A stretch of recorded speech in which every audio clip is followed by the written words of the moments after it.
Bagaimana proses perencanaan kebutuhan alat dilakukan setiap tahun? Nah, untuk perencanaan kebutuhan alat di SMK ini dilakukan setiap awal tahun ajaran baru melalui rapat bersama guru, guru IPA dan teknisi yang lain. Apakah ada analisis kebutuhan berbasis kurikulum atau jadwal praktikum? Untuk analisisnya ya ada analisis kebutuhan alat disesuaikan dengan jadwal praktikum di RPP dan di kalender akademik agar alat yang dibutuhkan nanti tersedia dengan baik dan lengkap. Bagaimana pembagian tugas antara kepala lab, teknisi, dan guru jurusan? Ya, untuk kepala lab bertanggung jawab pada perencanaan dan pengawasan. Sedangkan untuk teknisi mengurus pemeliharaan, inventarisasi dan penyiapan alat. Kalau untuk guru IPA mengajukan permintaan alat serta memastikan penggunaan sesuai prosedur. Apakah sekolah memiliki SOP peminjaman dan pemeliharaan alat? Ya, untuk sekolah di sini ada SOP-nya ya. SOP mencakup prosedur peminjaman dan pengembalian, pencatatan, serta langkah perawatan alat agar terhindar dari kerusakan. Seberapa sering dilakukan pemeriksaan atau audit inventaris alat? Untuk pemeriksaan dilakukan minimal setahun 2 kali pada waktu awal dan akhir semester. Apa tantangan utama dalam menjaga akurasi data inventaris? Untuk tantangannya yang utama yaitu pencatatan manual yang memakan waktu, kurangnya pembaruan data, dan keterbatasan sumber daya manusia di laboratorium. Bu, adakah dukungan dari sekolah atau dinas dalam pengelolaan alat? Ya, ada. Biasanya alat itu dalam bentuk anggaran BOS, serta bantuan alat dari Dinas Pendidikan, dan untuk pelatihan pengelolaan laboratorium untuk guru laboran. Bu, bagaimana mekanisme peminjaman alat untuk praktikum? Untuk peminjaman alat itu biasanya Bapak Ibu guru yang akan menggunakan alat bisa mengajukan formulir pinjaman terlebih dahulu kepada teknisi minimal 1 hari sebelum praktikum dilaksanakan. Apakah data ketersediaan alat mudah diakses oleh guru?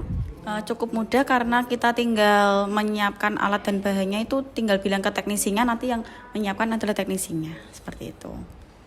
Seberapa membantu sistem inventaris dalam kegiatan belajar mengajar?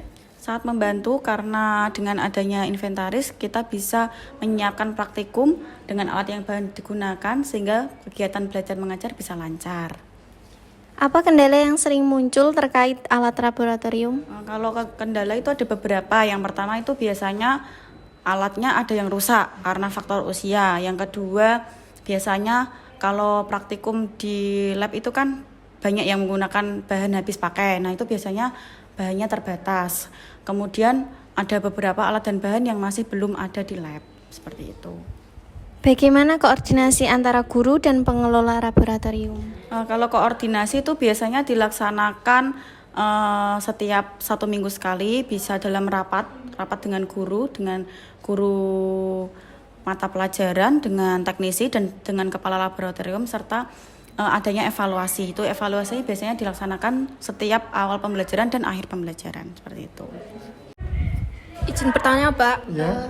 Bagaimana proses pencatatan alat dilakukan manual atau digital? Oke, di pencatatan di lab, di laboratorium sini itu menggunakan yang namanya aplikasi. Aplikasi ini sementara sederhana, menggunakan namanya aplikasi Microsoft Excel. Seberapa sering data diperbarui? Ya, data yang diperbarui setiap saat ada alat yang datang atau alat baru untuk terus kerusakan alat, terus setelah kegiatan praktek anak-anak. Apa saja kendala dalam peminjaman dan pengembalian alat? Nah, kendalanya biasanya yang sering itu adalah anak habis praktek itu biasanya teledor, ada yang terlambat untuk mengembalikan alat, terus ada beberapa alat yang rusak, terus ada alat beberapa yang ketinggalan, contoh ketinggalan di bawah meja, biasanya seperti itu. Izin bertanya, Pak. Ya. Bagaimana prosedur jika alat rusak atau hilang? Nah, alat rusak atau hilang nanti prosedur yang pertama itu dilaporkan ke kepala lab terlebih dulu. Habis itu ditindaklanjuti apakah alat ini bisa diperbaiki atau tidak. Kalau tidak bisa diperbaiki ya nanti akan mengajukan alat baru. Adakah pelatihan yang perlu diikuti untuk manajemen laboratorium? Ya ada beberapa kali untuk mengikuti pelatihan itu dari dinas terus dari pihak sekolahan itu untuk apa? Untuk tentang keselamatan kerja, untuk manajemen alat dan untuk digitalisasi inventaris yang ada di laboratorium. Bagaimana kondisi penyimpanan alat dan keamanan ruang laboratorium? Nah, penyimpanan alat nanti ditaruh di lemari atau di lemari talase. Ada beberapa ruang alat ini nanti kalau sudah dipakai ditaruh di talase alat khusus alat ini untuk apa? Untuk siswa biar tidak sering ngambil sendiri. Itu ada kuncinya juga. Baik Pak, terima kasih. Oke. Not just a day, but every year you remain.